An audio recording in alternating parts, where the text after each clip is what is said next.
Shalom, saudara-saudari yang dikasihi oleh Tuhan kita Yesus Kristus. Puji dan syukur kita panjatkan kepada Tuhan Yesus Kristus karena oleh kasih dan anugerahnya kepada kita dipertemukan kembali dalam program Berita Selamat Jari Dumah. Saya Pendeta Ben Oni dari Resort GKI Sepang akan menyampaikan renungan ini kepada kita sekalian.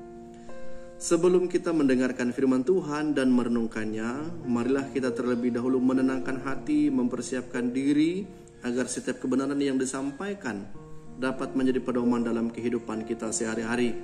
Kita merendahkan diri kita berdoa. Ya Bapa yang Maha Kasih, kami datang ke hadirat-Mu dengan hati yang penuh syukur. Terima kasih atas anugerah kehidupan dan kesempatan untuk mendalami firman-Mu. Tuhan, bukalah hati dan pikiran kami agar dapat memahami kebenaran-Mu. Curahkan hikmat dan pengertian, supaya setiap kata yang kami baca membawa terang dalam hidup kami. Biarlah firman-Mu menjadi pelita bagi langkah kami, menuntun kami dalam kasih dan kebenaran-Mu. Roh Kudus, pimpinlah kami dalam perenungan ini. Ajarlah kami untuk bukan hanya menjadi pendengar firman, tetapi juga menjadi pelaku dalam kehidupan sehari-hari. Bentuklah hati kami agar semakin serupa dengan Kristus, hidup dalam kasih, iman, dan pengharapan. Di dalam dan oleh Yesus Kristus kami berdoa. Amin. Saudara-saudari yang dikasihi oleh Tuhan kita Yesus Kristus, saya akan bacakan firman Tuhan untuk kita sekalian yang terdapat dalam kitab Perjanjian Lama, yaitu Hakim-Hakim pasal 5 ayat 1 hingga ayat yang ke-11 dengan perikopnya nyanyian Deborah. Saya akan bacakan demikian firman Tuhan. Pada hari itu bernyanyilah Deborah dan Barak bin Abinoam demikian, karena pahlawan-pahlawan di Israel siap berperang, karena bangsa itu menawarkan dirinya dengan sukarela. Pujilah Tuhan. Dengarlah ya raja-raja, pasanglah telingamu ya pemuka-pemuka. Kalau aku mau bernyanyi bagi Tuhan, bermazmur bagi Tuhan Allah Israel. Tuhan, ketika Engkau bergerak dari Seir, ketika Engkau melangkah maju dari daerah Edom, bergoncanglah bumi, tirislah juga langit, juga awan tiris airnya. Gunung-gunung yakni Sinai bergoyang di hadapan Tuhan Allah Israel. Dalam zaman Samgar bin Anat, dalam zaman Yael, kapilah tidak ada lagi, dan orang-orang yang dalam perjalanan terpaksa menempuh jalan yang berbelit-belit. Penduduk pedusunan diam-diam saja di Israel. Ya, mereka diam-diam sampai Engkau bangkit, Deborah, bangkit sebagai ibu di Israel. Ketika orang memilih Allah baru, maka terjadilah perang di pintu gerbang. Sesungguhnya perisai ataupun tombak tidak terlihat di antara 40.000 orang di Israel. Hatiku tertuju kepada para panglima Israel, kepada mereka yang menawarkan dirinya dengan sukarela di antara bangsa itu. Pujilah Tuhan. Kamu yang menunggang keledai betina putih, kamu yang duduk di atas permadani, kamu yang berjalan di jalan, ceritakanlah hal itu. Di tempat-tempat penimbaan air, menurut suara orang-orang yang berdendang, di sanalah orang menyanyikan perbuatan Tuhan yang adil, perbuatannya yang adil terhadap orang-orangnya di pedusunan di Israel. Pada waktu itu turunlah umat Tuhan ke pintu gerbang. Firman-Mu pelita bagi kaki kami dan terang bagi jalan kami. Amin. Shalom. Saudara-saudari yang dikasihi oleh Tuhan kita Yesus Kristus, memulai perenungan ini saya akan sekaligus menyampaikan program Berita Selamat Jari Dumah ini. Sekaligus bahwa dalam hal ini, saudara-saudari sekalian, subtema untuk kita pada bulan Februari ini yaitu menunaikan tugas panggilan dengan taat dan setia. Nyanyian Berita Selamat Jari Dumah itu adalah nyanyian yang terdapat dalam nyanyi ungkup, yaitu nomor 280. Dalam nyanyian ini, dalam lagu ini yang menceritakan bahwa kabar keselamatan itu harus diwartakan sampai ke pedalaman, sampai ke tempat yang paling jauh, atau sampai ke tempat yang paling sulit dijangkau sekalipun. Lagu ini dituliskan oleh pendeta Karel Epple.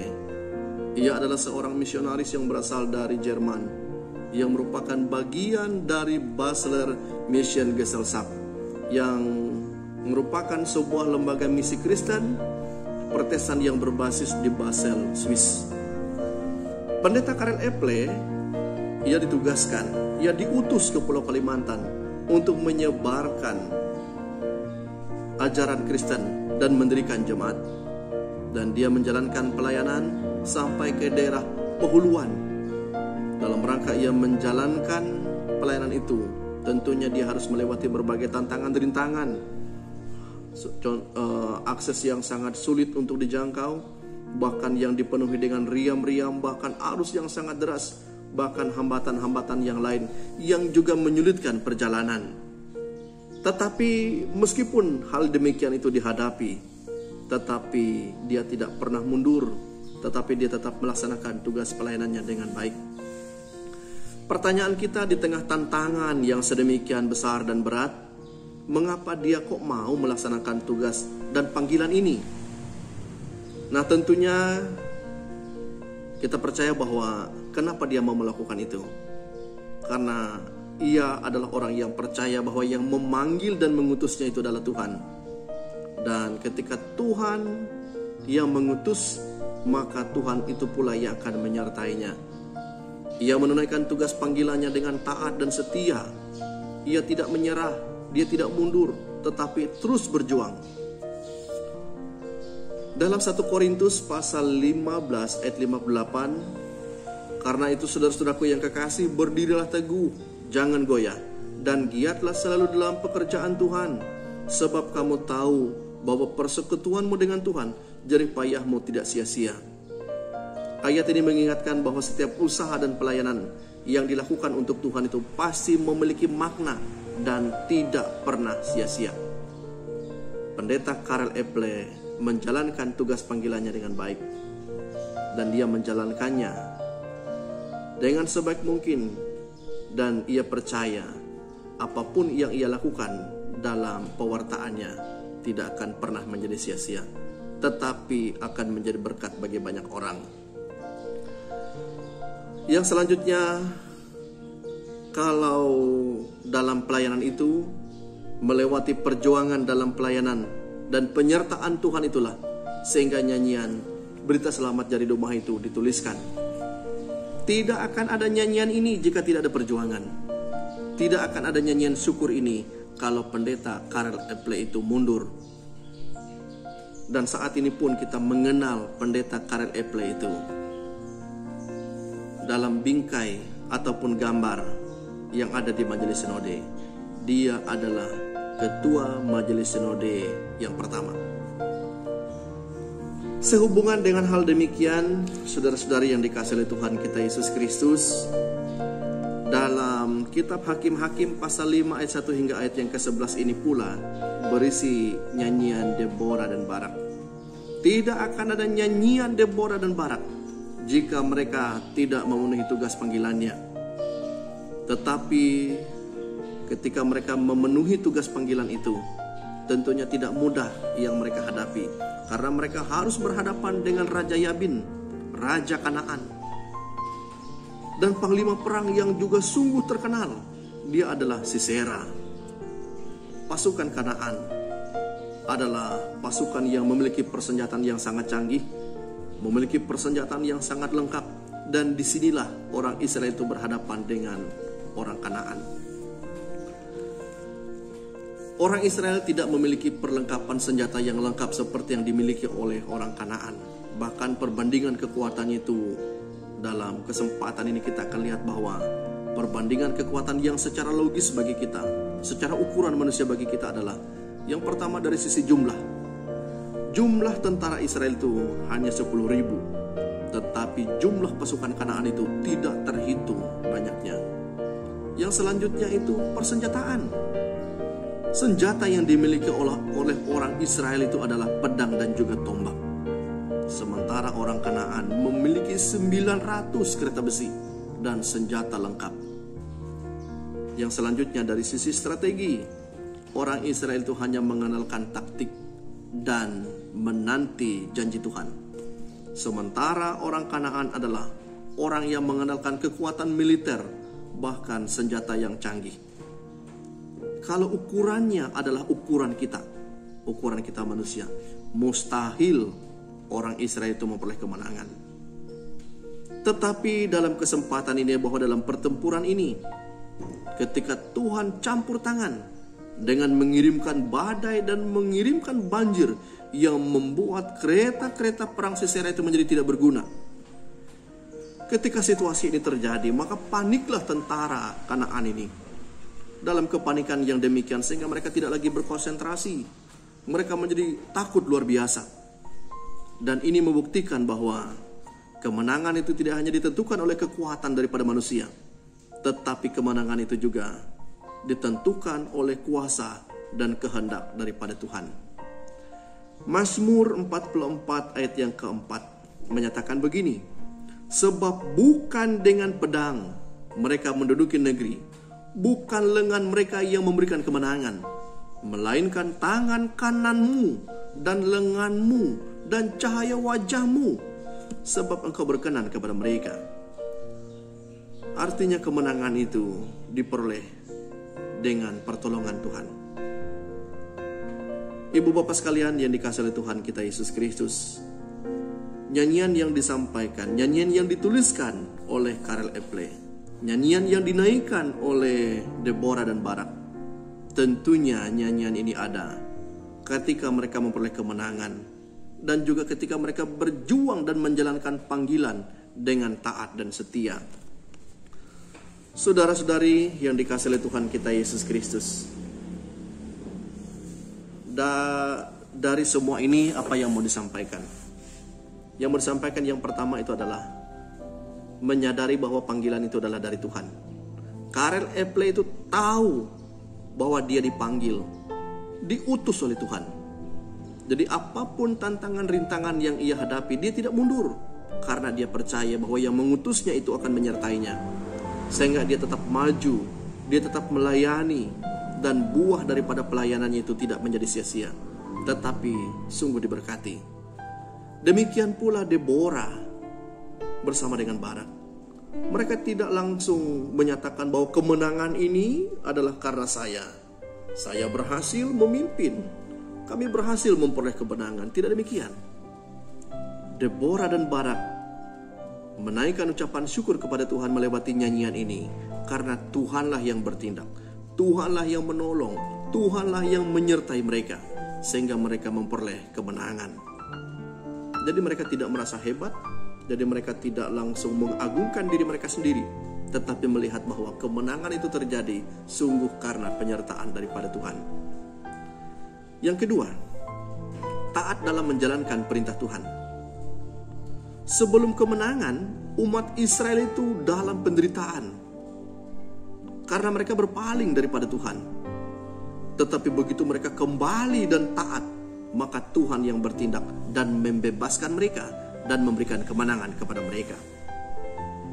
Deborah ketika menghadapi tantangan yang besar, menghadapi pasukan yang katakan sudah siap untuk berperang, dia tidak mundur, tetapi tetap menjalankan perintah Tuhan bersama dengan Barak dan pasukan daripada Israel. Demikian pula Pendeta Karel Epple, meskipun ada hambatan, meskipun ada rintangan, dengan tantangan yang harus dihadapi, tidak pernah mundur. Meskipun ada begitu banyak kendala-kendala lain yang juga menyertai pelayanannya, tetapi dia tidak pernah mundur. Tetapi dia menjadi taat dan setia dalam menjalankan perintah Tuhan, menunaikan tugas panggilannya dengan baik.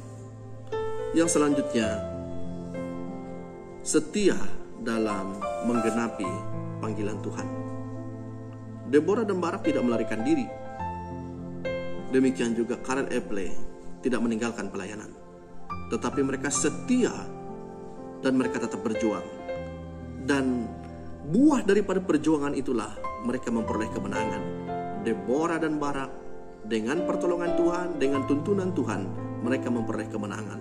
Demikian pula Pendeta Karel Epple bisa menjalankan tugas pelayanannya dengan baik ketika mereka mengandalkan Tuhan. Maka oleh karena itu sungguh semuanya, bahwa orang yang setia dan taat dalam pelayanan, orang yang setia dan taat dalam panggilannya, maka mereka pasti akan memperoleh kemenangan. Ibu bapak sekalian, saudara-saudari yang dikasihi oleh Tuhan kita Yesus Kristus, dalam kesempatan ini mau menyampaikan kepada kita sekalian bahwa kita percaya kita masing-masing ini punya panggilan. Maka oleh karena itu apapun bentuk daripada panggilan kita masing-masing, baik pun kita sebagai pekerja gereja, baik pun dalam bidang apapun tugas pekerjaan kita selama itu dalam tugas pekerjaan yang baik, kita percaya itu merupakan pemberian daripada Tuhan. Maka jalanilah semuanya itu dengan sebaik-baiknya. Dan sebagai bentuk pertanggungjawaban kita kepada Tuhan, mari jalanilah panggilan itu, jalanilah pekerjaan itu dengan sebaik-baiknya. Lakukanlah semua pekerjaan itu seperti untuk Tuhan. Lalu yang kedua adalah, dalam setiap panggilan kita saya percaya pasti banyak tantangan yang harus kita hadapi.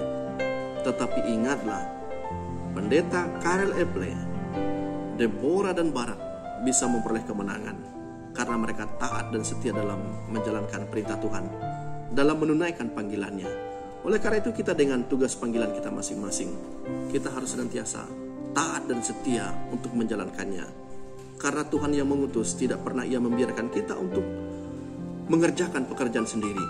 Tetapi janji Tuhan, Ia akan menyertai kita. Maka oleh karena itu, apapun yang menjadi panggilan kita masing-masing, mari jalani semua itu dengan taat dan setia. Hambatan pasti kita akan hadapi, tetapi berjalan bersama dengan Tuhan, kita pasti akan memperoleh kemenangan. Yang selanjutnya adalah setia dalam menggenapi panggilan. Meskipun kita sudah diutus, meskipun kita dengan panggilan kita masing-masing, tetapi yang diperlukan adalah taat dan setia untuk menjalankan semuanya dengan baik. Orang yang taat dan setia adalah dia tahu panggilan ini dari Tuhan, maka dia akan menjadi orang yang taat dan setia, akan menyelesaikan, mengerjakan panggilan ini dengan baik. Dan tentunya dalam rangka ia menjalankan pekerjaan itu dengan baik, ia tidak akan pernah lari daripada panggilannya, tetapi tetap ia akan menyelesaikan, mengerjakan tugas dan panggilan itu dengan baik. Saudara-saudara yang dikasihi oleh Tuhan kita Yesus Kristus, kita percaya bahwa kita mungkin punya kelemahan dan keterbatasan, tetapi ingatlah kita bersyukur punya Allah yang tak terbatas. Ia senantiasa akan selalu menolong, bahkan menopang kita. Tidak akan kita berjalan sendiri, tetapi kiranya Ia akan senantiasa memberikan kemenangan kepada kita. Kiranya perenungan firman Tuhan ini akan menguatkan kita, sehingga kita bisa menjadi optimis menjalani hari-hari kehidupan kita, beriman teguh hanya kepada Tuhan. Kiranya Tuhan Yesus yang menolong dan menopang kita sekalian.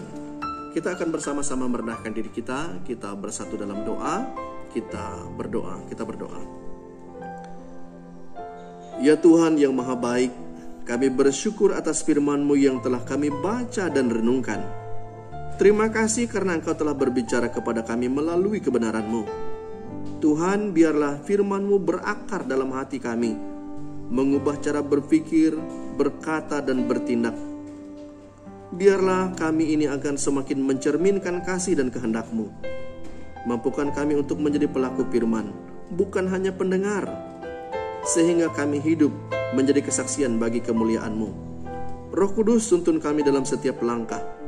Berikan kekuatan untuk menghadapi tantangan dengan iman, dan jadikan kami alat kasih-Mu bagi sesama kami. Kami menyerahkan kehidupan kami hanya ke dalam tangan-Mu. Di dalam dan oleh Yesus Kristus kami berdoa dan mengucap syukur. Amin. Terima kasih, Tuhan Yesus memberkati.